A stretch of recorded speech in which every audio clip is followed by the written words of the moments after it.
My name is Mark Melville. I'm a candidate for Sheriff of San Mateo County come June 5th, 2018.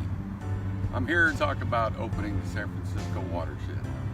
To me, this is an incredible resource we have here in San Mateo County, something that we should all have an opportunity to enjoy. As you can see, behind me is the Bulgus Water Temple.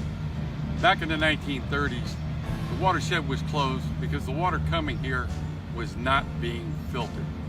That's no longer the case.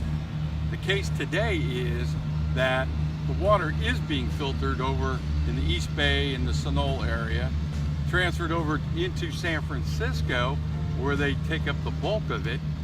The rest of it is transferred over here to a plant that untreats it and puts it into the open shed to be used as a reserve. So what happened then and what is happening now is totally different. If the city and county of San Francisco needs that water, they can go ahead and chlorinize it again and then send it back to the San Francisco Bay Area. I know the detractors from opening up the watershed are concerned that all the walkers and bikers and hikers are going to pollute the water.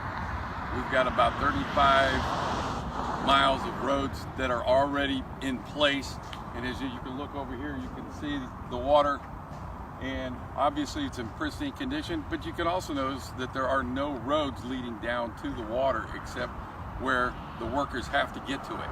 So that misconception is something that I think we really need to identify.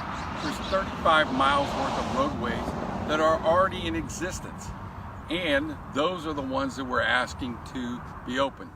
Behind me is the Pillar-Cetus Valley, and down in the valley there's the Stone Dam, and behind the Stone Dam was the Pillar-Cetus Dam.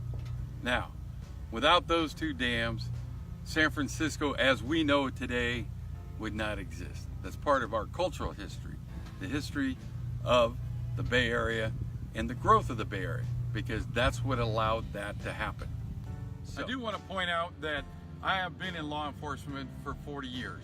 I'm born and raised in San Francisco. I spent many years on the San Mateo County Peninsula, and I've also spent a good number of years in the Central Valley. In closing, I just want to say that I've been fortunate that I've been able to work with the Mid-Peninsula Rangers, the State Park Rangers, the County Park Rangers, the Golden National Gate Park Rangers, and they do an outstanding job in keeping all their roadways, all their paths pristine. There is no doubt in my mind that once we open up the watershed that we can keep those roads just as pristine so everyone can enjoy them. The nice thing about it is all the county parks, state parks, national parks, they all connect to the watershed. Let's open it up and let everybody enjoy it.